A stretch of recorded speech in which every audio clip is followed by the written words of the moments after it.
भगवते वासुदेवाय।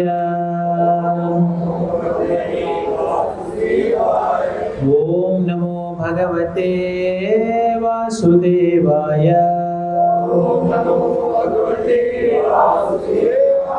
ओम नमो भगवते वासुदेवाय। नारायणं नमस्कृत्य नरं चैव नरोत्तमं देवीं सरस्वतीं व्यासं ततो जयमुदीरयेत्। नष्टप्रायेषु भद्रेषु नित्यं भागवत सेवया भगवति उत्तमा श्लोके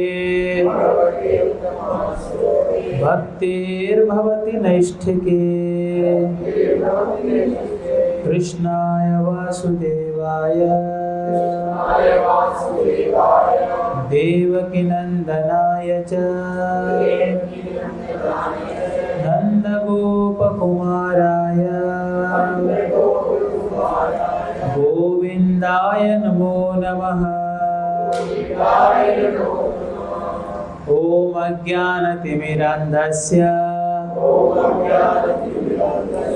ज्ञानाञ्जनशलाकया चक्षुरुन्मिलितं येन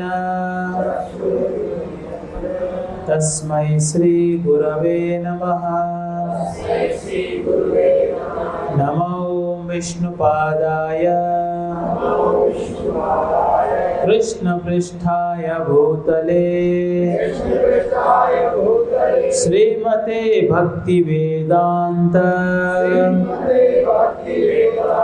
स्वामिन्निति नामिने। नमस्ते सारस्वते देवे गौरवाणी प्रचारिणे निर्विशेष शून्यवादी पाश्चात्य देशतारिणे वाञ्छाकल्पतरुभ्यश्च कृपा सिन्धुभ्य एव च पतितानां पावनेभ्यो वैष्णवेभ्यो नमो नमः। जय श्री कृष्ण चैतन्य प्रभु नित्यानंद श्री अद्वैत गदाधर श्रीवासादि गौर भक्त वृंद। हरे कृष्ण कृष्ण कृष्ण हरे हरे हरे राम राम राम हरे हरे। हरे कृष्ण। जगन्नाथ जी को हृदय में बुलाना यह है रथ यात्रा। वास्तव रथ यात्रा का अर्थ यही है, क्योंकि इंद्रदुम्न महाराज जगन्नाथ जी का मंदिर बनाते हैं। बहुत बड़े राजा हुए कई साल पहले, करोड़ों साल पहले, और वो मंदिर उनको एक भगवान के दर्शन की तीव्र लालसा प्रकट हुआ हृदय में, क्योंकि कुछ संत जो है उड़ीसा से नीलमाधव भगवान का दर्शन करते हुए जा रहे थे। तो इंद्रदुम्न महाराज साधुओं को पूछते हैं कहाँ से आ रहे आप? बोलते हम लोग जगन्नाथपुरी उस टाइम पे नहीं था, उस टाइम पे वो नीलाचल था, वही नीलाचल था, नील पर्वत, जिसके ऊपर भगवान जगन्नाथ पहले कृष्ण स्वरूप में रहते थे। उनको माधव, उनका नाम क्या था? माधव, इसलिए उनका नाम नील माधव था, है ना? क्या था? नील माधव, नीले कलर के थे माधव, बहुत सुंदर थे। और इतने सुंदर थे, जैसे अभी जगन्नाथपुरी में सारे देवता पूजा करने आते हैं, उस समय में भी सारे देवता पूजा करने आते थे, आरती करते थे, पुष्प अर्पण करते थे, स्वर्ग से आते थे।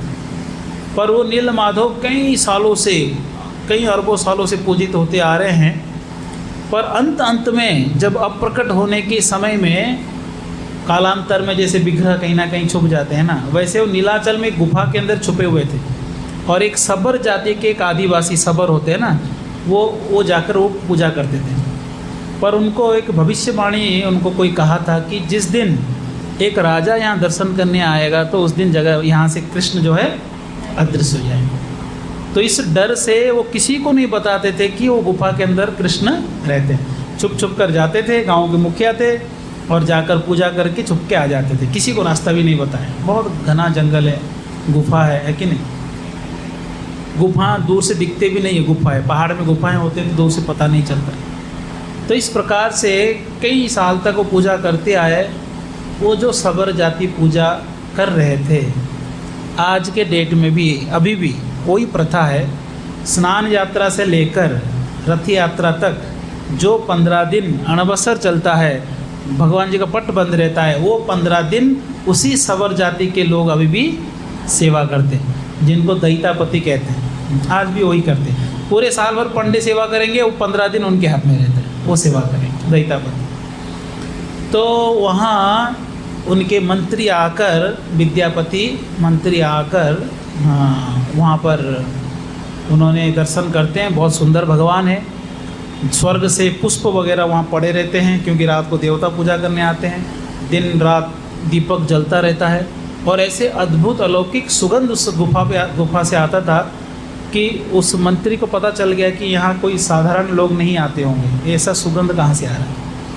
तो इंद्रद्युम्न महाराज दर्शन के लिए जा रहे थे। सारे जितने भी राज्य में उनके थे सब लोग आ गए, क्योंकि महाराज जी बोले मैं जाऊंगा, कृष्ण का दर्शन करूंगा, दोबारा वापस यहाँ नहीं आऊँगा। तो सारे प्रजा कहते हैं अगर महाराज आप ही नहीं रहेंगे तो हम रहकर क्या करेंगे। तो सारे प्रजाओं के साथ, हाथी घोड़े सारे संपत्ति और प्रजाओं के साथ वो गाड़ी से निकल पड़े, रथ वगैरह लेकर, सारे बैलगाड़ी लेकर। ऐसा पूरे एक राज्य शिफ्ट हो रहा है। मतलब समझिए क्या हाल हो रहा है। उड़ीसा प्रांत में प्रवेश करने के बाद महानदी के आसपास कहीं उड़ीसा के राजा कलिंग, उत्कल कहीं नाम पड़ा, उड्रदेश, बहुत सारे नाम है उड़ीसा के। तो कलिंग के राजा वहाँ पर सेनाओं के साथ दौड़ कर आते हैं। तो कई लोग कहते हैं कि महाराज आप बिना आज्ञा का दूसरे के राज्य में प्रवेश कर रहे हैं, इसलिए शायद राजा हमसे युद्ध करने आ रहा होगा। महाराज जी तो युद्ध के मूड में थे नहीं। बोले वो युद्ध करने आए, मार भी दे, हमको कुछ लड़ाई नहीं करना है, उनको आने दो, बात करेंगे। तो आगे वो उड्र देश के राजा, और आकर सोचे कि कोई युद्ध के लिए आए होंगे। नीचे सब उतरे, हाथ जोड़ के खड़े। वो सीधा आकर रोने लगे। तो इंद्रद्युम्न महाराज पूछते हैं क्यों रो रहे हैं आप? तो कहते हैं कि महाराज मैंने सुना कि आप जगह कृष्ण के दर्शन करने आ रहे हैं, नील माधव का दर्शन करने आ रहे हैं। हमारे इस राज्य का सौभाग्य था कि साक्षात भगवान यहाँ विराजमान थे, पर दुर्भाग्य की बात ये कि ठाकुर जी अप्रकट हो गए, अदृश्य हो गए, हमारे सामने से ओझल हो गए। तो सब लोग रोने लगे। इंद्रद्युम्न महाराज भी रोने लगे। सब लोग नील पर्वत में आते हैं, रोने लगते हैं, इतने हताश हो जाते हैं। वहाँ पर रहने की महल वगैरह व्यवस्था किया जाता है, बहुत हताश हो जाते हैं। और वो तो प्राण त्यागने के लिए भी प्रस्तुत थे। तो उस समय पे नारद मुनि आकर उनको कुछ उपदेश देते हैं। नारद मुनि कहते हैं हार मत मानो, ये भगवान की लीला है। भगवान दूसरे रूप से यहाँ पर प्रकट होने वाले हैं। ब्रह्मा जी के 50 साल तक वो नील माधव के रूप में पूजा पाते हैं। ब्रह्मा जी के अगले 50 साल वो जगन्नाथ जी के रूप में पूजा पाते हैं। तो ये ब्रह्मा जी का 51वां साल प्रारंभ हो चुका है। ब्रह्मा जी का एक साल कितना बड़ा होता है? बहुत बड़ा होता है कि नहीं? हाँ, कैलकुलेट नहीं कर सकते आप, आपके मोबाइल में भी नहीं आएगा वो डिजिट। हाँ, इतने साल के होते हैं। ब्रह्मा जी का 50 साल हो चुका है, ये 51वां साल चल रहा है।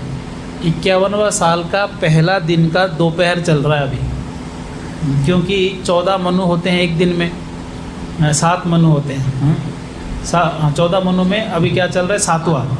7वां मनु वैवस्वत मनु चल रहा है। और चतुर्युग एक मन्वंतर के अंदर 71 चतुर्युग चलता है, और अभी चल रहा है 28वां चतुर्युग। यानी कितना हो गया हो? ब्रह्मा जी के दोपहर के, उनके जन्मदिन के दोपहर के 12 बज रहे होंगे शायद अभी, है कि नहीं? तो बोलते हैं अभी तो करोड़ों साल बीत गया उनका एक ही दिन में।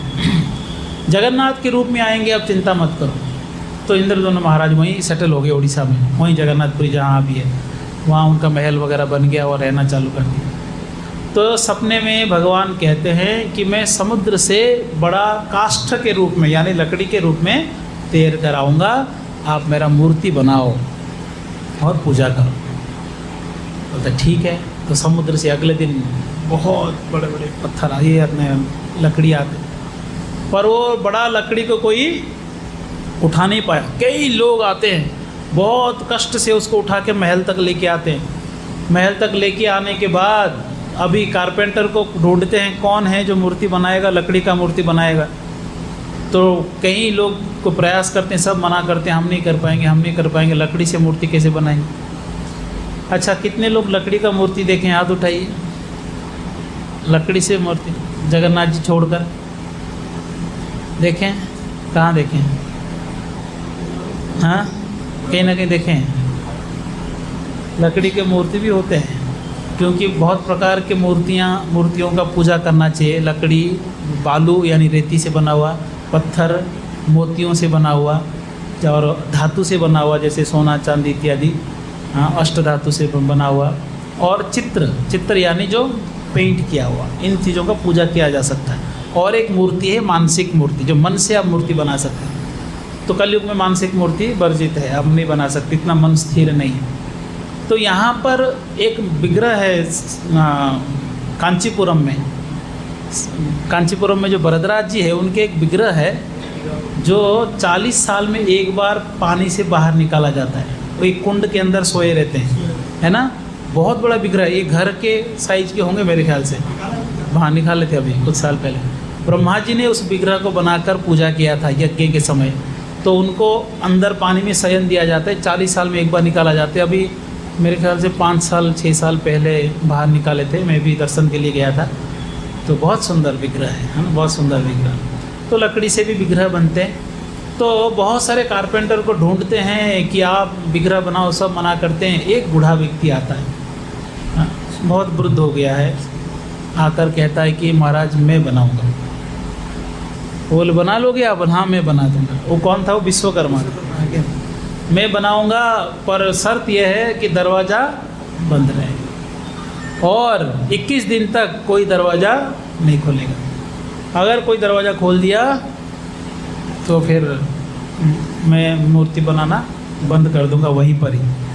तो 21 दिन के लिए उन्होंने खाएंगे नहीं, आप बोल नो, खाएंगे नहीं, पिएंगे नहीं, कुछ नहीं। बोले ठीक है। दरवाज़ा बंद कर दिया गया, मूर्ति बनाना चालू हो गया। आवाज़ आ रहा है, टुक टुक टुक करके बीच बीच में आवाज़ आता है। तो रानी बीच बीच में, जो इंद्रद्युम्न महाराज की पत्नी थी गुंडीचा रानी बीच बीच में चेक करती थी, जाके सुनती थी कि ये बूढ़ा मर गया या जिंदा है अभी है कि नहीं, क्योंकि डर रहता है कि मर ना जाए, बूढ़ा आदमी बहुत बूढ़ा हो गया। तो आवाज़ आने लगा, तो लगभग 12-13 दिन तक आवाज़ आया, फिर बंद हो गया। 1-2 दिन ध्यान से सुनी, 15वां दिन सुनी, देखी आवाज़ ही नहीं आ रहा है, तो रोने लगी। ये बूढ़ा मर गया होगा, अंदर सड़ गया होगा, ये बूढ़ा आदमी जोश में आके बोल दिया खोलो दरवाज़ा खोलो।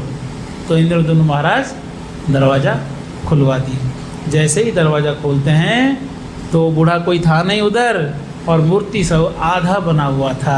ऐसे महाराज जी को लगा हाथ अधूरे हैं, पूरे नहीं हुए, चेहरा भी बना हुआ बड़ा अद्भुत तरीके से, शरीर में नीचे पैर नहीं है। हाँ, तो ऐसे देखकर बहुत रोने लगे, मैं कितना बड़ा अपराध कर दिया कि मूर्ति पूरा बनने से पहले ही दरवाज़ा खोल दिया। वो बोला था कि मैं आधा में मत खोलो, अब वो भी अदृश्य हो गया है। कोई दिव्य पुरुष था और यहाँ भगवान की मूर्ति बनाने आया था, भगवान भेजे थे, क्या गलती कर दिया। ये 3 मूर्ति कौन है, अब वो भी पता नहीं 3 मूर्ति कौन है, 3 क्यों बनाए। तो इस प्रकार से बहुत सारे प्रश्न का उत्तर कोई देने वाला नहीं था, रोने लगे, अपराध हो गया। तो वहाँ पर नारद मुनि पहुँचकर एक कथा उनको सुनाते। नारद मुनि आके प्रसंग सुनाते हैं कि कहते हैं कि महाराज चिंता मत करो, भगवान का ये अधूरा रूप नहीं है, यही रूप में वो आना चाहते हैं, यही रूप है। तो ऐसे रूप क्यों? कहते हैं कि द्वापर युग में, क्योंकि हर बार द्वापर युग आता है, सत्य त्रेता द्वापर कली, या सत्य द्वापर त्रेता कली, ऐसे 4 युग हर बार आते हैं। कहते हैं कि एक बार की द्वापर की कथा है कि भगवान जब वृंदावन छोड़ के द्वारका में रहते हैं, हमेशा वृंदावन का स्मरण में मग्न रहते थे। इतने सुंदर पटरानी साथ में रहने के बाद भी उनका मन उनमें नहीं था। हमेशा ब्रजवासियों का, ग्वाल वालों का, गोपियों का चिंतन करते थे। तो ये देखकर, उनके दशा देखकर सारे जो पटरानी थे उनके मन में एक विचार आता था कि इन गोपियों में और इन ग्वाल वालों में से क्या विशेषता है, क्या प्रेम है जो हम वो प्रेम इनको नहीं दे पा रहे हैं। तो उनके बड़ा उत्सुकता हुआ, हमको जानना है, इनके बाल स्वरूप, बाल लीलाओं के बारे में जानना है।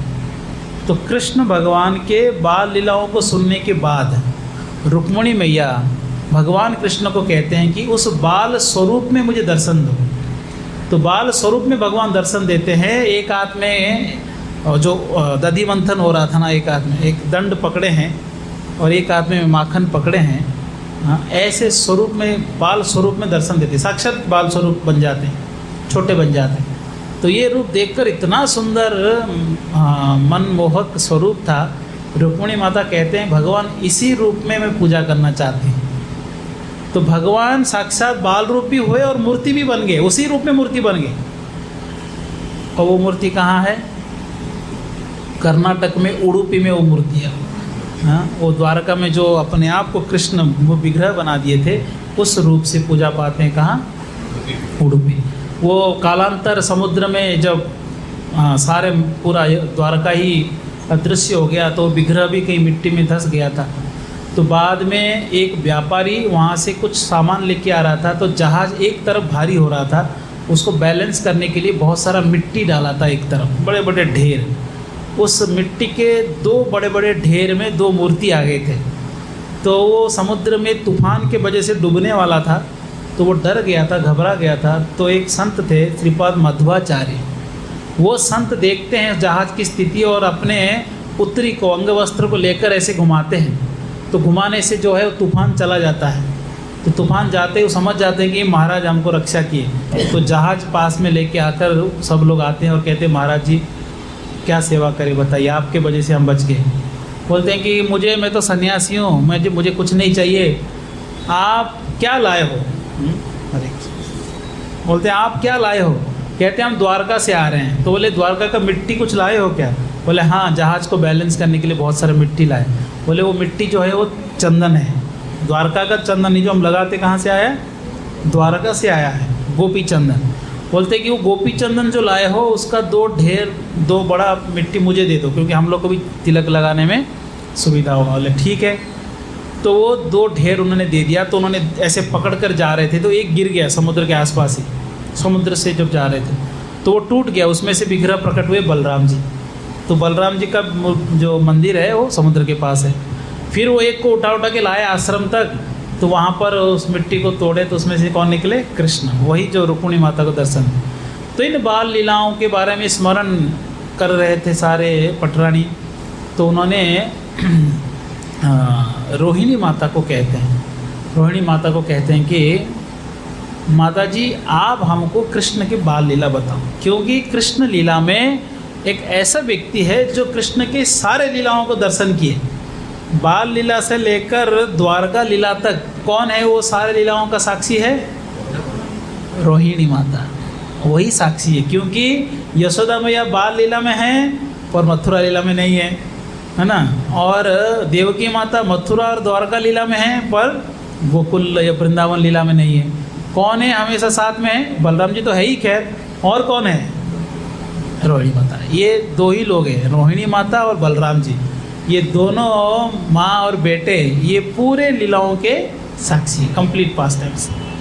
तो रोहिणी माता के पास जाके कहते हैं कि माता जी आप साक्षी है, आपको सब पता है कहाँ क्या हुआ, आप बताइए हमको इन लीलाओं के बारे में। आप बताइए कि बाल लीला क्या कैसे हुआ, ये अद्भुत लीलाओं का हमको श्रवण कराइए कथा के रूप में। तो रोहिणी माता कहते हैं कि देखो ये बाल लीला इतना मधुर है, इतना मधुर है, इन लीलाओं का दर्शन के लिए स्वर्ग से देवता भी आते थे, ब्रह्मा जी भी आते थे और महादेव जी भी आते थे। इतना मधुर है, इन लीलाओं में प्रवेश करने के लिए योग्यता चाहिए। सब लोग बस की बात, सब लोग नहीं जा पाए। तो बोलते हैं कि फिर क्या करें, आप श्रवण कराइए क्या लीला हुए हैं। आइए शकुंतला माता जी, बैठ जाइए बैठ जाइए।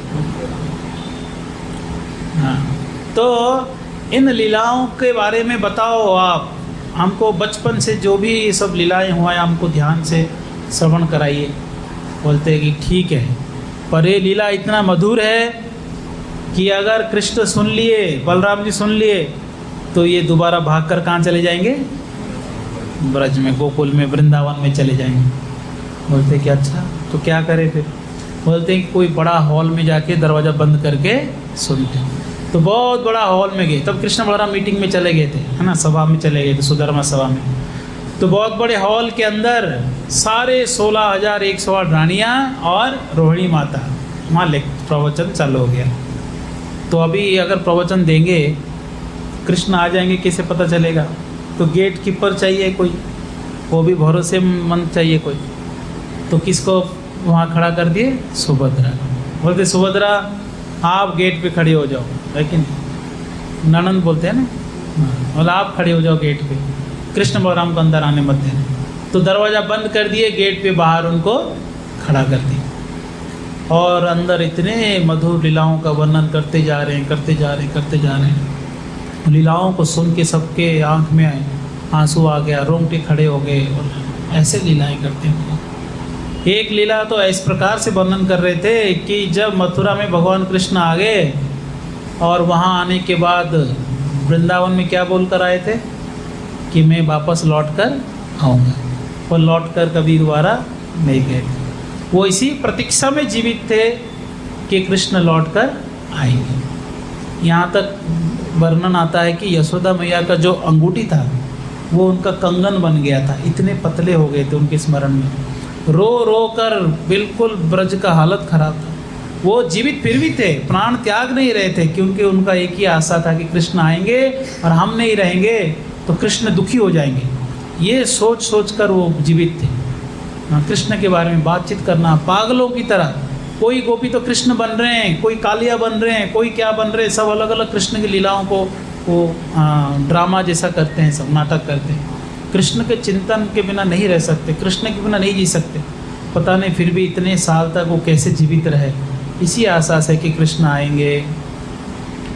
तो इस प्रकार से मथुरा में कृष्ण आने के बाद, जब कंस के वध के बाद यज्ञ हुआ, कृष्ण यज्ञ कर रहे थे, यजमान थे। उस समय पे जो कंस की माँ थी और जो भी मैनेजमेंट टीम था, उन्होंने नारद मुनि को बुलाकर कहते हैं कि बहुत सारे लोगों को आप इनवाइट करिए। हाँ, तो उसमें कहते हैं विशेष करके कि ब्रज में मत जाओ। ये जो नंद यशोदा और ग्वाल बाल गोपियाँ, इन लोग को मत बुलाना, इन लोग को खबर भी मत देना, क्योंकि ये लोग तो अनपढ़ है ही और हमारे कृष्ण को भी अनपढ़ रख दिए। लेकिन पढ़े लिखे थोड़ी थे, बचपन से गाय चराने बछड़े चराने जाते थे। बोलते हम इनको सांदीपनि मुनि के आश्रम में भेजेंगे, तो उनको मत बुलाओ, बाकी सबको बुलाओ। तो इस प्रकार से बोलते नारद मुनि सब जगह जाके बोलते हैं अलग अलग राजाओं को, और बोलकर वो सीधा पहुंचते कहाँ, वृंदावन में। नंद महाराज यशोदा के पास जाते हैं, कहते हैं नंद बाबा, यशोदा मैया, आप लोग को बुलाया नहीं, कृष्ण यज्ञ कर रहा है। बोलते हैं कि हमको तो पता ही नहीं है, पर वो तो मना किए आपको बोलने में, तो ऐसे ही बोलने आ गया। तो बोलते हैं कि मना किए क्या, वो तो हमारा ही बेटा है, वो उसको हमको इनवाइट करने की ज़रूरत नहीं है, खबर मिल गई हम पहुंच जाएंगे। हाँ, नारद मुनि बता दिए। तो सब लोग पोटली बांध कर कृष्ण के लिए अलग अलग सामान लेकर चल चल के कहाँ पहुँच गए, मथुरा पहुँच गए। तो द्वारपाल को विशेष बोला गया था कंस की माँ के द्वारा कि अगर कोई ग्वाले आए तो अंदर मत छोड़ना, है कि नहीं। तो ये राजाओं का कार्यक्रम है। इस प्रकार से वो अलग मूड में थे। तो वहाँ पर यज्ञ चल रहा है, मंत्र उच्चारण चल रहे हैं, कृष्ण यज्ञ में बैठे हैं। तो सारे वृंदावन वासी जब आते हैं तो द्वारपाल रोक देता है कि अंदर आप नहीं आ सकते। तो वहाँ देवकी माता दौड़ के आती है कि देवकी माता तो जानती है ना यशोदा कौन है, वो तो अच्छे से जानते हैं कि लोग कौन है।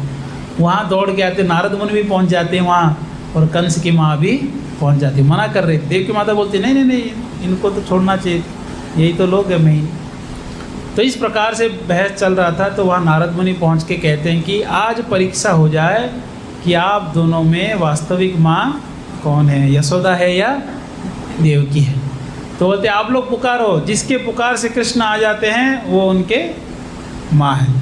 तो देवकी पुकारती है, हे मथुराधीश, हे मथुरानाथ, हे कृष्ण, ऐसे अलग अलग नाम से पुकारती है। तो कृष्ण यज्ञ में बैठे हैं, बहुत सारे मंत्र उच्चारण हो रहा है, तो उनको आवाज़ नहीं आया, तो वो आए नहीं।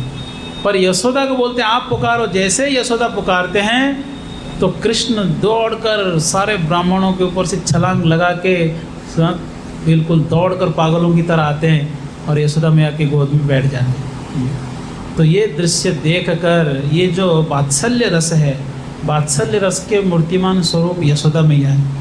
ऐसे माँ बेटे का प्रेम इस संसार में नहीं देखा जा सकता। वात्सल्य रस में कितने भक्त हैं जो कृष्ण को अपना बेटा मानते हैं, पर सबसे श्रेष्ठ भक्त कौन है? यशोदा मैया। दास्य रस में श्रेष्ठ भक्त कौन है? हनुमान जी। और साख्य रस में श्रेष्ठ भक्त कौन है? अर्जुन। और वात्सल्य रस में श्रेष्ठ भक्त कौन है? यशोदा मैया। माधुर्य रस में श्रेष्ठ कौन है? श्रीमती राधा रानी, है कि नहीं? बाकी सब अलग अलग रस में सेवा करते हैं। तो इस प्रकार से दौड़ कर आते हैं। इस दृश्य को देखकर सब लोग आश्चर्य हो जाते हैं। वास्तविक प्रेम तो कौन कर रहे हैं? यशोदा। देवकी माता भी बेटे के रूप में प्रेम तो करती है, पर क्या कमी रह गया उस प्रेम में? हाँ, वात्सल्य रस तो उनका भी है, वो भी अपना बेटा मानते हैं, और वो तो सगा बेटा ही देखा जाए तो देवकी के गर्भ से जन्म हुआ है, तो ज़्यादा प्रेम तो देवकी का होना चाहिए, और है भी, बहुत प्रेम है। पर यशोदा का प्रेम इतना उत्कृष्ट कैसे हो गया? हाँ, इसका दो कारण है। पहला कारण यह है कि देवकी माता को ये भी पता था कि वो भगवान है ना? वो पता था कि भगवान है, हमारे ऊपर कृपा करके, हमारे तपस्या के वजह से वो हमारे गर्भ से जन्म लिए हैं विशेष कारण से। ये ऐश्वर्य भाव उस वात्सल्य में थोड़ा सा, हाँ, है कि नहीं? और यशोदा मैया को पता ही नहीं था कि कृष्ण भगवान है, और उनको भगवान कई बार दिखाते भी कि मैं भगवान हूँ। गोवर्धन उठाते हैं, कालियाना को भगाते हैं, मुख के अंदर पूरे ब्रह्मांड को दिखाते हैं। यशोदा मैया थोड़ी देर सोचती है ये लाला कौन है ये, फिर बोलती है नहीं नहीं नहीं नहीं, वो भगवान का विशेष कृपा है इसलिए ये सब जादू कर रहा है, पर ये तो मेरा बेटा है, ये भगवान हो ही नहीं सकता। वो बोलने पर भी वो नहीं मानते हो भगवान है। बलराम जी आकर कहते हैं कैसे आप कृष्ण को बांध दिए, ये साक्षात नारायण है, यही राम है, ये नरसिम्हा है, बरा है। यशोदा मैया कहते हैं छड़ी लाओ, सारे भगवान मेरे घर पे आ गए, मुझे पता ही नहीं। तो छड़ी ढूंढती है तो बलराम जी भाग जाते हैं। यशोदा मैया के वात्सल्य में ऐश्वर्य की रंच मात्र स्थान नहीं है, इसलिए ऐश्वर्य भाव से हम भगवान को पूजते हैं। तो इससे ज़्यादा श्रेष्ठ क्या है? माधुर्य भाव से। माधुर्य भाव में ऐश्वर्य की जगह नहीं है। जब कृष्ण को कोई मित्र मान लिया, अगर वो भगवान भी मानता है तो मित्र की तरह व्यवहार नहीं कर पाएगा, क्योंकि ग्वाल बाल कैसे व्यवहार करते हैं? कृष्ण के कंधे में बैठ जाते हैं, तुम हार गए हो, हमको लेके जाओ वहाँ तक। अगर वो भगवान समझेंगे तो हाथ जोड़ेंगे, क्या खेल खेलेंगे? कुछ नहीं कर सकते। अगर वो खेलते खेलते आधे में अगर यशोदा मैया बुलाई करके चले जाएंगे तो बोलते हैं तुम कल आओ, तुमको खेलने नहीं देंगे, तुम बीच में चीटिंग करते, ऐसे बोलते। इसलिए ये जो मित्र भाव की पराकाष्ठा का हो सकता है जब उनको पता ना हो कि वो भगवान है। तो इसलिए देवकी माता को पता था कृष्ण भगवान है, इसलिए श्रेष्ठ वात्सल्य कौन दिखाए? यशोदा मैया दिखा पाए। तो दूसरे कारण क्या है? दूसरा कारण यह है कि वास्तव में दो कृष्ण का जन्म हुआ था। दो कृष्ण कौन है? एक देवकी के गर्भ से वसुदेव कृष्ण, और एक यशोदा के गर्भ से श्याम सुंदर कृष्ण का जन्म हुआ। तो वास्तव में कृष्ण किसके बेटे हैं? यशोदा के बेटे हैं, है कि नहीं? वो वृंदावन छोड़कर एक कदम भी बाहर नहीं जाते। वृंदावनम परित्यज्य पदम एकम न गच्छति, एक कदम बाहर नहीं रहते। वो वास्तविक जो गोलोक बिहारी कृष्ण जो जन्म लिए हैं वो यशोदा के गर्भ से जन्म लिए, साथ साथ में दुर्गा देवी भी उनके साथ जन्म ली, माया शक्ति, है कि नहीं? इसलिए दुर्गा जी किसके बहन है? कृष्ण की सगी बहन है। इसलिए जब भी आप दुर्गा जी के पास जाते हैं तो किस रूप में हमको उनको प्रणाम करना है? कृष्ण की बहन बुआ जी है हमारे अगर कृष्ण पिताजी है तो वो कौन है? बुआ जी है। तो महादेव जी क्या है? हाँ, फूफा जी। ऐसे सोचकर अगर देवताओं के पास जाएंगे तो सेफ रहेंगे। अगर आप उनको जाके कहेंगे आप ही ब्रह्मांड के नायक है, आप ही सब कुछ है, आप ही बोलेंगे तो उनको अच्छा नहीं लगेगा, है कि नहीं? इसलिए देवी देवता सब भगवान के संबंधित है। गणेश जी क्या लगेंगे? हाँ, भाई लगेंगे। तो एक भाई यहाँ बैठे हैं हमारे यहाँ, तो इसलिए हमारे एक सगे भाई यहाँ बैठे हैं। इसलिए जब भी हम कार्यक्रम करते हैं तो पहला इनविटेशन कार्ड किसको भेजते हैं? भाई साहब को भेजते हैं पहले। मतलब पहले गणेश जी को दे के आओ, एक महादेव जी को देते हैं और एक बालाजी यानी हनुमान जी को देते हैं हम लोग। उसके बाद हम बाकी कार्ड बांटते हैं लोगों को। ये हमारा जब से आया हूँ मैं यही इसी प्रकार से करते आ रहा हूँ। सब हमारे परिवार के हैं, है कि नहीं? सब परिवार के हैं। और महादेव जी को जब कार्ड देते हैं उसमें लिखते हैं सब परिवार, है कि नहीं? ताकि कार्तिकेय और पार्वती माता भी आ जाए। तो इस प्रकार से यशोदा मैया के बेटे हैं कृष्ण, यशोदा का ही बेटे हैं। कृष्ण जब आते हैं तो सारे भगवान के जितने अवतार हैं सब साथ में आते हैं। तो मारना पीटना ये काम किसका है? वसुदेव कृष्ण का है। ये श्याम सुंदर कृष्ण नहीं करते। वो केवल लीलाएं करेंगे, मधुर लीलाएं करेंगे, आनंद में रहेंगे। मारपीट करना ये सब उनके बस की बात नहीं, वो करते ही नहीं इसे। तो जब भी मारना हो कौन करते हैं? वसुदेव कृष्ण करते हैं। तो इस प्रकार से इन मधुर लीलाओं को सुनकर सारे जो पटरानियाँ हैं वो बिल्कुल मोहित हो गए, मुग्ध हो गए। सुनते सुनते भूल गए, वो अपने आप को ही भूल गए।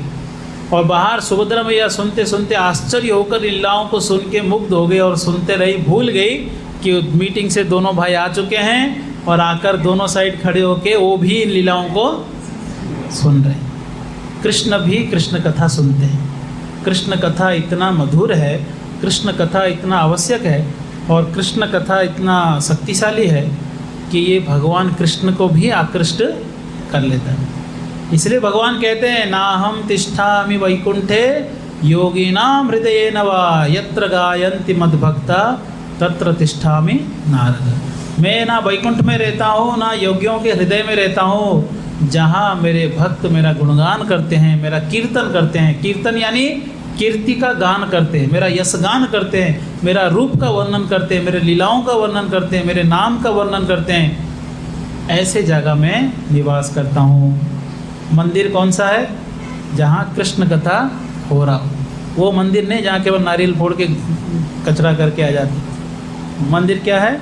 जहाँ कृष्ण कथा। कृष्ण कहाँ है? जहाँ कृष्ण कथा हो रहा है। इसलिए पहले जितने मंदिर हुआ करते थे साथ साथ में सत्संग भी हुआ करते हर मंदिर में। पर आजकल मंदिर बनाना भी एक फैशन हो गया है। जैसे घर में गुरु का फोटो लगाना एक फैशन हो गया कि हम भी गुरु बनाए हैं, हम भी धार्मिक है, हम भी हिंदू है, लगाते ना अलग अलग फ़ोटो। एक फैशन हो गया है। भक्ति भाव तो होता नहीं है, फैशन है। तो वैसे ही मंदिर बनाना भी क्या हो गया? एक फैशन हो गया। पैसा ज़्यादा आ गया, क्या करें? मंदिर बना दो और पुजारियों को तनख्वाह दो, रख दो, वो अपना पूछते रहेंगे।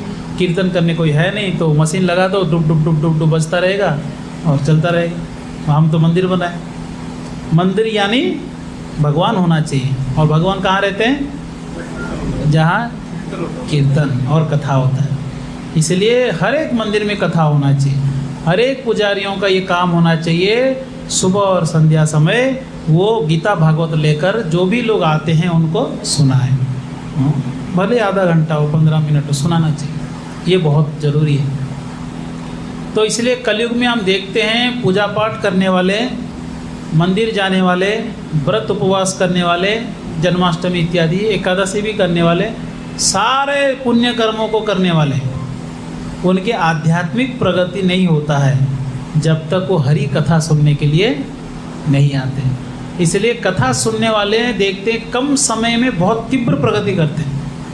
कम समय के अंदर वो सारे पाप कार्यों को त्याग कर भगवान में मन लगाने के लिए प्रयास करते हैं और भगवत धाम गोलोक वृंदावन जाने के लिए प्रेरित हो जाते हैं। पर ऐसे हजारों साल तक भी अगर आप पुण्य कर्म करते रहेंगे उसमें कोई लाभ नहीं होता। हम सब का भी खुद का भी अनुभव देखिए।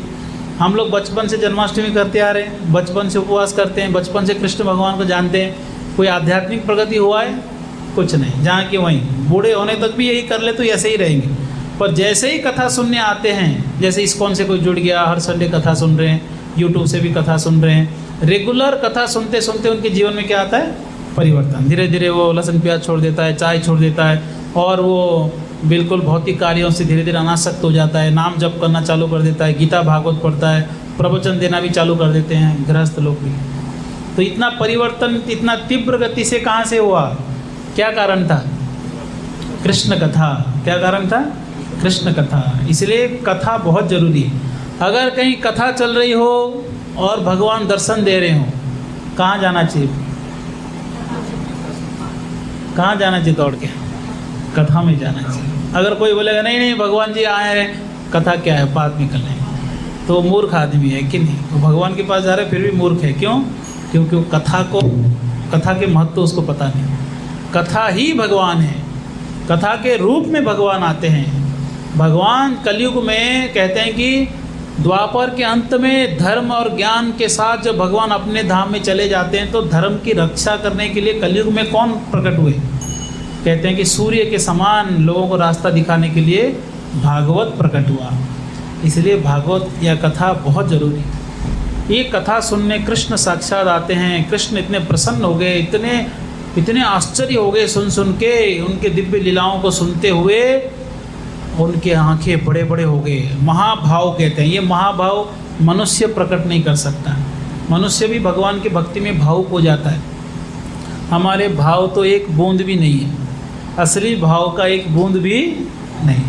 वो तो कई लोग नकली भाव भी प्रकट करते हैं। कृष्ण कथा बोलते हुए रो लेंगे, कृष्ण कथा सुन के रो लेंगे। एक बार तो एक आदमी मंदिर में आकर गौड़िया मठ में भक्ति सिद्धांत महाराज की टाइम पे कृष्ण के नाम बोलते बोलते रोते रोते बेहोश हो गया, मूर्छित हो गया।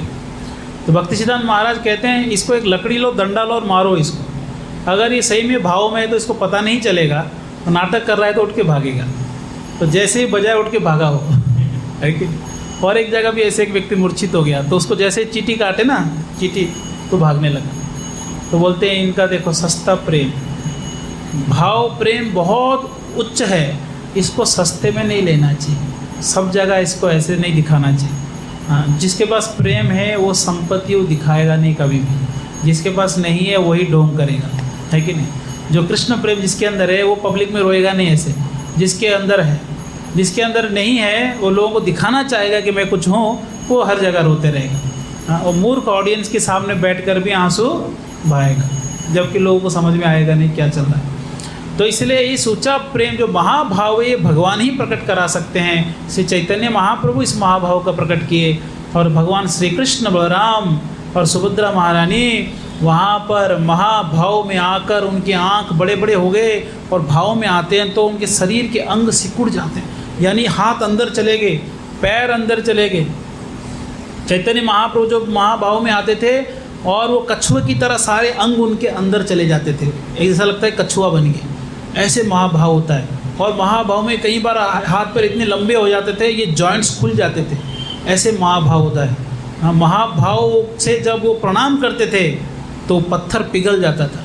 अभी हम लोग अलारनाथ में दर्शन करके आए, उनके शरीर का चिन्ह है जहाँ वो पिघल गया। जो महाभाव में भगवान जगन्नाथ जी का दर्शन करने महाप्रभु गरुड़ जी के पीछे से जब दीवार पे ऐसे हाथ रख के दर्शन करते थे, उस दीवार में जो उनके उंगलियों का निशान अभी भी है, पत्थर पिघल जाता है, ऐसे महाभाव है कि नहीं? ये बहुत बड़ी चीज़ है।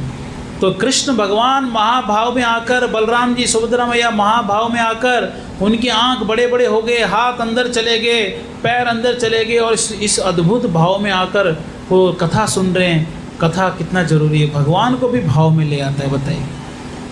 तब नारद मुनि वहाँ से गुजर रहे थे, दर्शन के लिए द्वारका आए होंगे, तो उन्होंने दृश्य को देखकर नीचे उतर गए और दर्शन करके वो भी चौंक गए। ये कौन सा रूप है, ये कैसा स्वरूप है? तो जैसे ही भगवान बाह्य रूप में आते हैं तो पूछते हैं कि भगवान आपने अभी जो रूप लिया था, बड़े बड़े आँख, हाथ अंदर, पैर अंदर, इस रूप को वापस दर्शन कराइए। बोलते नारद मुनि ये रूप में अभी दोबारा दर्शन नहीं कराऊंगा, ये आएगा समय, हाँ समय आएगा जहाँ पर मैं जगन्नाथ बलदेव सुभद्रा के रूप में हम तीनों भाई बहन पूजे जाएंगे, ब्रह्मा जी के अगले 50 साल तक। तो इसलिए नारद मुनि किसको समझा रहे थे ये बात? इंद्रदुम्न महाराज जी को समझा रहे हैं, ये जो मूर्ति बन गया, आप जो कह रहे अधूरा बन गया करके रो रहे हैं, ये अधूरा नहीं बना, ये कंप्लीट है। इसी रूप में भगवान आना चाहते हैं। उनके आँख बड़े बड़े हैं, हाथ अंदर चले गए। ये महाभाव रूप, जब कृष्ण महाभाव में आते हैं तो क्या बन जाते हैं? जगन्नाथ बनते हैं। हाँ, कृष्ण का एक्सटैटिक फॉर्म है कि नहीं, भाव में रहते हैं। तो इसलिए जगन्नाथ जी यानी वो कृष्ण जो हमेशा भाव में है, क्या सोचकर, क्या चिंतन करके, क्या श्रवण करके उनका ये भाव प्रकट हुआ? वृंदावन के लीलाएं। इसलिए जगन्नाथ कौन है? वो कृष्ण जो वृंदावन का स्मरण कर रहे हैं। बलराम जी कौन है? वो बलराम जो वृंदावन की चिंतन कर रहे हैं। तो वो सुभद्रा मैया जो वृंदावन की लीलाएं सुनकर ऐसे स्वरूप हो गया है। ये दोनों भाई और बहन ऐसे ये लोग बैठे हैं और चिंतन कहाँ हो रहा है? बैठे हैं जगन्नाथपुरी में, पर सोच क्या रहे हैं? वृंदावन के बारे में। इसलिए क्योंकि उनका तीव्र चिंतन वृंदावन के बारे में है, उनका हृदय भी वृंदावन ही है कि नहीं? वृंदावन में ही है मान लीजिए। इसलिए जगन्नाथपुरी द्वारका जैसा ऐश्वर्य में पूजा होने पर भी वो वृंदावन के स्मरण वहाँ पर कराता है कि नहीं? क्योंकि वहाँ श्री चैतन्य महाप्रभु इसी भाव में वहाँ पर वो कीर्तन करते थे, वहीं रहे 18 साल तक वहाँ पर रहे जगन्नाथपुरी में।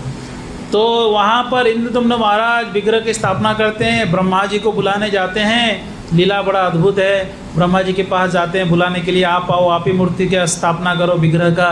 तो उधर जाके आने के बाद समय कितना हो गया था? कई युग बीत गए थे। ब्रह्मा जी का 5 मिनट, यहाँ कई युग बीत गए थे। तो ब्रह्मा जी पूछते हैं इंद्रदुम्न महाराज जी को ऊपर, कब आए आप? बोलते अभी आया, मैं 2 मिनट पहले आया। बोलते आप तो अभी आए, पर नीचे क्या हुआ होगा? नीचे तो कई युग बीत गए होंगे। कई युग बीत गया था और पूरे मिट्टी से मंदिर जो है ढक गया था। मिट्टी ऊपर तक, मैंने मंदिर रेती के नीचे आ गया था, इतना बड़ा मंदिर। फिर कोई एक गलमाधव नामक कोई राजा वहाँ से घोड़े से जा रहा था, उस घोड़े का पैर उसके मंदिर की चोटी से लग गया, वो गिर गया घोड़ा। तो बोला क्या ऐसे लग गया जो घोड़ा गिर गया? तो देखा, खोदने लगा, पूरा मंदिर निकला। तो फिर वो उसका वो मंदिर उसके अंडर में था। ब्रह्मा जी प्रकट होकर कहते हैं ये इंद्रदुम्न महाराज जी ने बनाया है। तो इस प्रकार से वहाँ पर मंदिर के में वापस भगवान जी को स्थापना करने के लिए कितने युग का ये तपस्या है बताइए, है ना? जगन्नाथ जी आने के लिए कितने युग लगा दिए। तो वहाँ पर ब्रह्मा जी साक्षात विग्रह स्थापना करते हैं, विग्रह स्थापना करते हैं, यज्ञ करते हैं। वहाँ नरसिम्हदेव प्रकट होते हैं, यज्ञ नरसिम्हा। और वहाँ आदि नरसिम्हा पहले से ही उस जगह में रहते थे, उस क्षेत्र में हैं। और इस प्रकार से विग्रह स्थापना के बाद जगन्नाथ जी पूछते हैं इंद्रदुम्न महाराज जी को, बताओ मैं आपके ऊपर बहुत प्रसन्न हूँ, क्या आशीर्वाद चाहिए आपको, क्या वर चाहिए? इंद्रदुम्न महाराज कहते हैं कि हे भगवान, ऐसा कृपा करिए कि हमारे घर में हमारे कोई संतान ना हो, कोई संतान ही ना हो। तो पत्नी रोने लगी, बच्चे ही नहीं होंगे तो फिर कैसे? है कि संतान तो चाहिए। लोग विवाह इसलिए करते हैं कि संतान चाहिए, संतान ही ना हो ये कैसा वरदान मांग रहे? तो कह रहे इंद्रदुम्न महाराज कि अगर संतान हो जाएंगे भगवान, तो मेरा बेटा कहेगा मेरे बाप ने बनाया मंदिर, उसका बेटा कहेगा मेरे दादा ने बनाया मंदिर। ये कोई पारिवारिक मंदिर इसको नहीं बनाना है। इसलिए आप इस्कॉन मंदिर भी देखेंगे, कई लोग एक ही व्यक्ति सामर्थ्य होता है किसके पास पूरा बना सकता है, फिर भी वो क्या करते हैं? सबसे थोड़ा थोड़ा सहयोग लेते हैं, क्योंकि कोई ये ना कहे कि मेरे बाप ने बनाया, क्या ना? किसी एक परिवार का मंदिर नहीं है। और यहाँ तक कोई अगर व्यक्ति ज़्यादा धन देता है, जैसे 50 करोड़ का मंदिर है, किसी ने 40 करोड़ दे दिया, तो भी वो ये नहीं कह सकता है कि ये मंदिर मेरा है। इस्कॉन में ये रूल नहीं है ना। आप इस्कॉन का धन दो, वो कैसे खर्चा करना है हम देख लेंगे, है ना? क्योंकि लोग फिर मेरा करके समझ गए तो फिर पूरा भाव बदल जाता है। तो इंद्रदुम्न महाराज कहते हैं कि मेरा मंदिर नहीं है, ये भगवान का मंदिर है, लोगों के लिए है ये मंदिर। तो गुंडीचा माँ बहुत रोती है। तो जगन्नाथ जी कहते हैं कि आप हमारे माँ हो, हमारे इस विग्रह का जन्म देने वाले कौन है? आप ही तो है। इसलिए हम तीनों के माँ कौन है? आप हो। इसलिए हम साल में एक बार जगन्नाथ मंदिर से गुंडीचा मंदिर तक आएंगे। यहाँ आकर यहाँ पर लगभग 10 दिन तक आपके घर पे रहेंगे। आप हमको जो खिलाएंगे हम खाएंगे, आपके हाथ का सेवा लेंगे। इसलिए जगन्नाथ जी गुंडीचा माता के स्मरण में गुंडीचा माँ के पास साल में 10 दिन के लिए आते हैं और आकर यहाँ सेवा पाते हैं। माँ उनको खिलाती है कि नहीं। तो इसलिए ये लीला इस प्रकार से हुआ है। पर गौड़ीय वैष्णव भाव के अनुसार गुंडीचा मंदिर जो है वृंदावन है और द्वारका कौन सा है? जगन्नाथ मंदिर। तो कुरुक्षेत्र में जब गोपियाँ कृष्ण को मिलने जाते हैं कोई एक विशेष दिन में, तो वहाँ पर सारे गोपियाँ मुकुट पहनकर राजा की तरह वेश देखकर वो कहते हैं कि कृष्ण ये क्या रूप आपका हो गया, आप तो जंगल के फूलों से पत्तों से और पगड़ी बांधकर कितने सुंदर लगते थे आप बचपन में, ये क्या मुकुट पहन लिए, मालाएं पहने हैं, ये आप रथ में आ रहे हैं, ये हमको अच्छा नहीं लग रहा है, चलो वृंदावन। तो ये वृंदावन चलो बोलकर रथ को गोपियाँ खींच खींच कर वृंदावन लेने के लिए प्रयास करते हैं। तो ये भाव में हम गौड़ीय वैष्णव जो है रथ यात्रा करते हैं कि हे जगन्नाथ जी यानी साक्षात कृष्ण, आप कहाँ चलो? वृंदावन चलो। तो ये रथ यात्रा का भाव क्या है? कृष्णा वृंदावन चलो। आप वृंदावन में बोल के आए कि मैं आऊँगा, पर आप आए नहीं, आइए वृंदावन। तो हम लोग गोपियों के भाव से, हाँ, चैतन्य महाप्रभु जिस भाव में रथ यात्रा करते हैं उसी भाव से कृष्ण को वृंदावन लेके आ रहे हैं। तो आप जब भी रथ यात्रा दर्शन करेंगे या जहाँ भी आपको रथ यात्रा करने के अवसर मिलेगा, तो इसी भाव से रथ को आपको क्या करना है? रथ खींचना है ना, कि हे कृष्ण वृंदावन चलिए, इसी भाव में। और भक्तों का क्या भाव होना चाहिए कि हे जगन्नाथ जी, हे कृष्ण, मेरे हृदय को वृंदावन बनाकर मेरे हृदय में आप आ जाइए, इसलिए रथ खींचना चाहिए। रथे तु पावनम दृष्ट्वा पुनर्जन्म न विद्यते। एक बार जो रथ में जगन्नाथ जी का दर्शन कर लेता है उसका पुनर्जन्म दोबारा नहीं होता है। ये रथ यात्रा का महात्म्य है। साक्षात परम ब्रह्म भगवान श्री कृष्ण, जिनका दर्शन के लिए ये 14 भुवन में अनेकों देवता लालायित रहते हैं, ऐसे भगवान पतित जीवात्माओं को उद्धार करने के लिए ऐसे ऐसे लोग जो साल भर मंदिर के अंदर नहीं आ पाते हैं, जो अलग अलग धर्म के हैं, तो उन लोगों को दर्शन देने के लिए, उन पतित जीवात्माओं का दर्शन देने के लिए वो रथ में बाहर आते हैं साल में एक बार। और बड़े बड़े आँखों से लोग उनको देखे या ना देखे वो सबको देखते हैं। उनका दृष्टि जिस पे पड़ गया तो उसका उद्धार होना ही होना है। हमारा दृष्टि उन पे पड़े ना पड़े, उनका दृष्टि हम पे पड़नी चाहिए, क्योंकि भगवान के दृष्टि में इतना शक्ति है कि ये जड़ जगत को उन्होंने प्रकट कराने के बाद 14 भुवन तो बना दिए, पर उसमें जीवात्मा नहीं थे। केवल भगवान दृष्टि डालकर इसमें सारे जीवात्माओं को प्रकट कराए थे। प्रकृति अगर माँ है तो भगवान उसको कैसे गर्भदान कैसे करते हैं? दृष्टि से, और उस दृष्टि को शंभु कहते हैं कि नहीं। तो इस प्रकार से जगन्नाथ जी बाहर आते हैं, क्योंकि बहुत दयालु है, बहुत दयालु है। इस कलयुग में भक्तों भले ही अनेकों धाम है, और वास्तव में कलयुग में सार तो एक ही है। क्या है वो? जगन्नाथपुरी। साक्षात भगवान वहाँ निवास करते हैं। अलग अलग भगवान के अवतार के लिए अलग अलग वैकुंठ हो सकते हैं, पर जगन्नाथ जी यही वैकुंठ बनाकर बैठे हैं। प्रलय के समय में भी जो स्थान प्रलय में डूबता नहीं है, जो शाश्वत है, करोड़ों युग बीत जाएं फिर भी जो स्थान रहेगा वो है जगन्नाथपुरी, और साक्षात भगवान बैठे हैं। इसलिए चारों संप्रदाय के भक्त आचार्य जगन्नाथपुरी उनको जाना अनिवार्य। सब आते हैं, सारे संत आते हैं, सारे संत जगन्नाथपुरी दर्शन के लिए आते हैं। इसलिए कितने सारे अनंत वैष्णव जिन सीढ़ियों से चलते चलते, जिन पथ से चलते चलते दर्शन के लिए गए, वो जो सीढ़ियाँ हैं 22 सीढ़ियाँ मेन सिंहद्वार में, उसमें भक्त लोग रोलिंग करते हैं ना, ऐसा लौटते हैं। क्यों? क्योंकि यहाँ कितने संतों का चरण रज इसमें लगा हुआ है।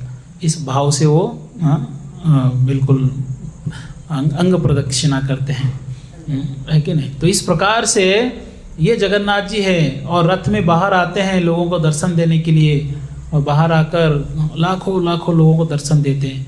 ये एक ऐसा त्यौहार है जिसका एडवर्टाइजमेंट नहीं होता है कि नहीं। कोई ऐसा नहीं जगन्नाथपुरी के ट्रस्ट वाले कुछ बैनर बनाते हैं या कुछ नहीं। यहाँ किसी को इनवाइट नहीं किया जाता है, फिर भी कितने लोग आते हैं रथ यात्रा में।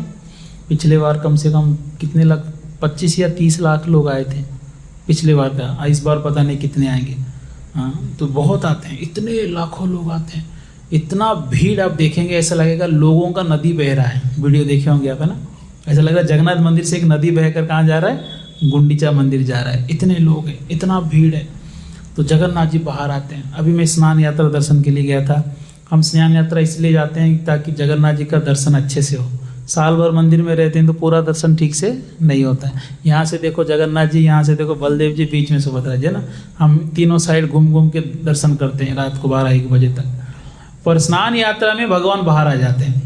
तो बाहर आते हैं तो पूरे लाखों लोगों को दर्शन देते हैं। वो भी सामने से दर्शन होता है तीनों विग्रह का।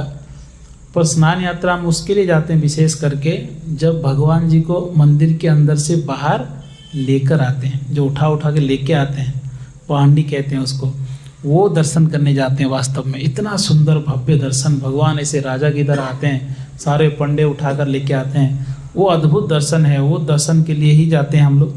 जरा रथ यात्रा के दिन भी वो पहांडी होता है, भगवान को उठाकर रथ में लाते हैं, और इतना भीड़ है कि इतना अच्छे से दर्शन नहीं हो पाता है। इसलिए स्नान यात्रा में आना चाहिए सब लोगों को। स्नान यात्रा जगन्नाथ जी का जन्मदिन है, क्योंकि पहला जगन्नाथ जी का जब स्थापना हुआ विग्रह, तब उनका स्नान कराया गया था।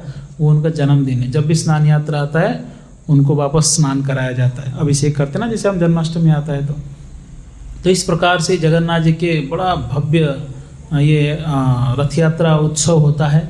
और 3 रथ बनाए जाते हैं। 3 रथ हर साल नया बनाए जाते हैं। हम लोग तो यहाँ एक बार बनाते हैं तो कई साल तक चलाते हैं ना बाकी जगह, और वहाँ हर साल 3 नया रथ बनेंगे हर साल। हाँ, तो इस प्रकार से बड़ा उत्सव धूमधाम से होता है। कल रथ यात्रा है। तो जगन्नाथ जी बहुत दयालु है, इसलिए उनके जन्मदिन में ना कोई उपवास रखते हैं भक्त लोग, ना उनके रथ यात्रा में कोई उपवास है। हाँ, कल जगन्नाथ जी का आप लोग विशेष स्मरण करिए। सुबह जल्दी उठिए, जगन्नाथ जी का फोटो वगैरह है तो पूजा करिए।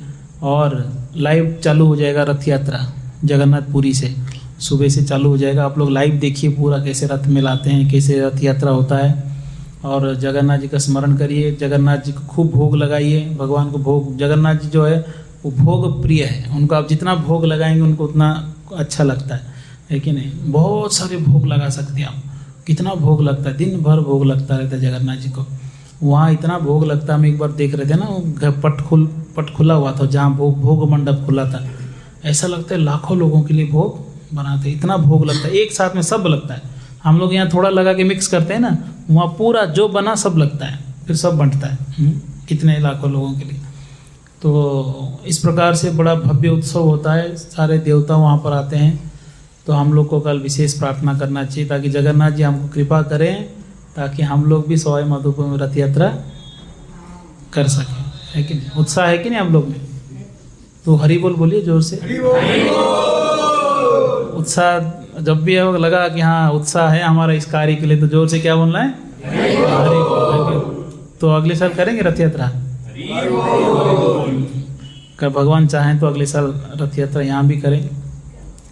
और स्नान यात्रा में हम चाहते हैं कि हर साल आप लोग जगन्नाथपुरी जाएं, है ना? हरे कृष्णा। श्री श्री जगन्नाथ बलदेव सुभद्रा मैया की जय। रथ यात्रा महामहोत्सव की जय। स्नान यात्रा महामहोत्सव की जय। गुंडीचा मंदिर मार्जन महामहोत्सव की जय। श्री प्रभुपाद की जय। तो गुंडीचा मंदिर मार्जन जो आज है, चैतन्य महाप्रभु गुंडीचा मंदिर को आज मार्जन किए थे, क्योंकि जगन्नाथ जी आने वाले हैं हजारों भक्तों को लेकर। और उन्होंने क्या कहा, साक्षात भगवान है, सबको पता था कि वहाँ चैतन्य महाप्रभु साक्षात जगन्नाथ जी हैं।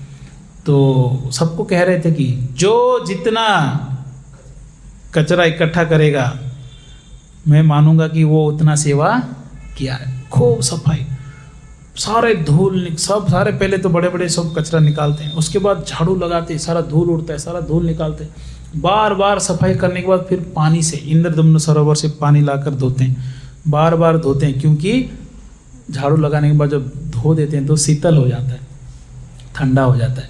तो जगन्नाथ जी आएंगे तो वो स्थान कहीं भी एक इतना भी गंदगी नहीं होना चाहिए। ऐसे महाप्रभु मन मार्जन करते हैं। तो इसलिए हम लोग आज के दिन इन लीलाओं का स्मरण करते हैं कि कैसे चैतन्य महाप्रभु गुंडीचा मंदिर का मार्जन किए, ताकि अगले दिन जो है जगन्नाथ जी वहाँ हैं। और रथ यात्रा में चैतन्य महाप्रभु खूब नृत्य किए, और नृत्य करते करते जब चैतन्य महाप्रभु कीर्तन में, उनके बहुत सारे टीम होते थे गौड़िया वैष्णव जो मृदंग कीर्तन करते टीम, और वो टीम में कीर्तन करते करते और इतने आनंद से नाचते थे। ऐसे ऐसे भक्त थे जो दिन भर नाचते थे, थकते ही नहीं थे। और चैतन्य महाप्रभु नाचते नाचते जब रथ के पीछे चले जाते थे तो रथ आगे बढ़ना बंद हो जाता था, वहीं रुक जाता था, क्योंकि चैतन्य महाप्रभु साक्षात कृष्ण हैं, पर किस भाव में आए हैं? राधा रानी के भाव में आए। और वहाँ रथ में कौन बैठे हैं? कृष्ण बैठे हैं। तो राधा रानी नृत्य कर रहे हैं और ऊपर कौन बैठे हैं? कृष्ण बैठे हैं। और राधा रानी अगर पीछे चले जाए तो कृष्ण आगे बढ़ेंगे नहीं। इसको बंद कर दो। तो इसलिए जैसे ही रथ में नृत्य करते करते जगन्नाथ जी के पीछे जब जैसे चैतन्य महाप्रभु आ जाते हैं, जैसे जगन्नाथ जी पीछे आ गए तो रथ रुक जाता था। फिर इतना मतलब वहाँ हाथियों से खींचा जाता था, पीछे से हाथियों से ढकेला जाता था, फिर भी रथ 1 इंच भी आगे नहीं बढ़ता। तो सब लोग बोलते थे कि कई बार लीलाएं, ऐसे रथ रुकने का लीलाएं तो खूब करते हैं जगन्नाथ जी, बाहर आते लीलाएं खूब करते हो। हाँ, इसलिए लीला पुरुषोत्तम कहते हैं उनको, बहुत लीलाएं करते, इतने लीलाएं करते। तो चैतन्य महाप्रभु नृत्य करते करते जब अपने सर से रथ को स्पर्श करते थे तो रथ वापस चलने लगता था। एक भक्त थे दासिया बावरी, हाँ, बहुत गरीब थे और उच्च कुल के भी नहीं थे। तो जगन्नाथ जी के प्रिय भक्त थे और वो जगन्नाथपुरी रथ यात्रा में आ रहे थे, बहुत दूर से चल के आ रहे थे। तो उन्होंने बोला, भगवान जी आप थोड़ा रुकिएगा, मैं आ रहा हूँ लेट हो जाएगा। तो वो आते आते रथ तब तक वही रुक गया, वो दर्शन किए। एक थे, एक मुस्लिम राजा के बेटे थे सालबेग, वो लोग सालबेग कहते होंगे, है ना, सालबेग। तो वो सालबेग जो है वो इसलिए भक्त बन गए क्योंकि उनकी माँ थी जो है वो ब्राह्मणी थी, वो भक्त थी जगन्नाथ जी के। पर वो एक राजा जगन्नाथपुरी आक्रमण करने आया था, रास्ते में वो ब्राह्मणी किसी कुंड में कहीं स्नान कर रही थी, इतने सुंदर थी, देखकर वो बोला, आगे युद्ध के लिए गया ही नहीं, बोला तुम मेरे साथ आ जाओ। तो उससे विवाह कर लिया। तो विवाह कर लिया तो जो बेटा हुआ तो बचपन से वो हरे कृष्ण महामंत्र और जगन्नाथ जी के बारे में बोलती रहती थी। पर क्योंकि पिताजी मुस्लिम है तो वो भी लड़ाई करने, युद्ध करने जाता था। तो युद्ध में एक दिन इतना घायल हुआ, उसके शरीर में इतना उसका मतलब इतने पार्ट में उसका ये हुआ, तो वो बहुत दिनों तक रोता रहा, ठीक ही नहीं हो रहा था। सारे घाव जहाँ सब जगह कटा हुआ था, तो उसके घाव भर ही नहीं रहे थे। रो रो के बोला, अभी तो मरने के अलावा कोई और रास्ता नहीं है, ऐसे हाल हो गया। तो उसकी माँ बोलती थी कि आप जगन्नाथ जी को प्रार्थना करो, एक बार फिर देखो चमत्कार। तो जगन्नाथ जी को प्रार्थना किया तो जगन्नाथ जी ठीक कर दिए, तो ठीक हो गया, बिल्कुल स्वस्थ हो गया। तो वो बोला कि जिन्होंने मुझे ये शरीर दिया है, बचाया है, ये जीवन में किसके लिए? उन्हीं के लिए। वो सालब एक बहुत बड़े वैष्णव बने, वो हरे कृष्ण महामंत्र का जप करते थे, वो अपने भजन में लिखते हैं, और वो जगन्नाथ जी के लिए कई भजन लिखे हैं। वो एक बार जब वृंदावन से जगन्नाथ रथ यात्रा के लिए चल चल के पहले आते थे, चल के आ रहे थे, और रथ यात्रा के लिए पहुंच पाएंगे कि नहीं डर था। बोले, भगवान जी आप रुक जाइएगा रथ में, क्योंकि एक बार आप मंदिर के अंदर चले गए तो हम तो मुसलमान हैं, अंदर जाने नहीं देंगे, इसलिए आप आए हैं, ये मौका है, आप मैं चल के आ रहा हूँ, आप रुकिएगा। वो आने तक रथ में ही जगन्नाथ जी बैठे रहे, उतरे ही नहीं, वहाँ रथ भी नहीं हिला। कितना भी प्रयास किए, कई बार ऐसे लीलाएं होते हैं, रथ खींचते परेशान हो जाते हैं, रथ पंडे रथ जाता ही नहीं। तो वो भक्त को दर्शन दिए। एक भक्त तो एक बार पंडे लोग भगवान को शायद स्पर्श करने नहीं दिए, ऐसा कुछ हुआ, तो वो जगन्नाथ रथ यात्रा छोड़ के चले गए समुद्र के तट में। वहाँ बालू से, रेती से एक व्रत बना है, तो जगन्नाथ जी वहाँ चले गए, तो यहाँ रथ हिल ही नहीं रहा था। फिर भगवान सपने में बोले कि मेरा एक भक्त वहाँ पर है, यहाँ मैं कैसे आऊँ? तब सब लोग गए, उनको रिक्वेस्ट करके लेके आए, तब रथ चला। कई बार ऐसे लीलाएं करते हैं। तो एक बार रथ रुक गया श्रील भक्ति विनोद ठाकुर के घर के सामने। प्रभुपाद जी के गुरु जी के पिताजी कौन है? भक्ति विनोद ठाकुर। तो भक्ति विनोद ठाकुर के घर के सामने रथ रुक गया और आगे जा ही नहीं रहा है। तो भक्ति विनोद ठाकुर सोचे कि अच्छा मौका है कि मेरे बेटा जो हुआ है विमला प्रसाद, विमला देवी की कृपा से जो बेटा हुआ है, बाद में भक्ति सिद्धांत महाराज नाम पड़ा, तो बोलते हैं इनको मैं, ये बच्चे को क्या करूं? जगन्नाथ जी का आशीर्वाद दिला दूं। तो वो लेकर जगन्नाथ जी के सामने बच्चे को रख दिए और जगन्नाथ जी के गले से एक माला गिरकर उनके ऊपर गिरा, आशीर्वाद मिल गया। फिर रथ आगे बढ़ने लगा। तो इस प्रकार से भगवान लीलाएं करते हैं। जगन्नाथ जी तो सबसे ज़्यादा लीलाएं जगन्नाथ जी करते हैं। वो सारे लीलाओं को लिख कर रखा जाता है मंदिर के अंदर, उसको बीच बीच में एकादशी या किसी तिथि में निकाल कर पढ़ते भी हैं। इसे हजारों सालों लाखों सालों से लिखते आ रहे हैं। वो उनका नाम है मादल पांजी, उसका उधर पांजी बोलते, मादल पांजी, वो पढ़ते हैं वो लोग खोल के। कई लीलाएं हैं और बहुत पूर्व समय के भी लीलाएं हैं, वो सब अंदर नीचे छुपा हुआ है सारे लीलाएं। पर थोड़ा बहुत लीलाएं जो पढ़ते हैं लोग को बहुत बताते हैं तो वही लीलाएं हमको पता चलता है। ऐसे लीलाएं पढ़ने जाएंगे तो कितने लीलाएं निकलेंगे। तो इस प्रकार से जगन्नाथ जी रथ यात्रा में अनेकों लीलाएं करते हैं। कल इस लीलाओं का हम लोग स्मरण करेंगे। हरे कृष्णा। श्रील प्रभुपाद की जय।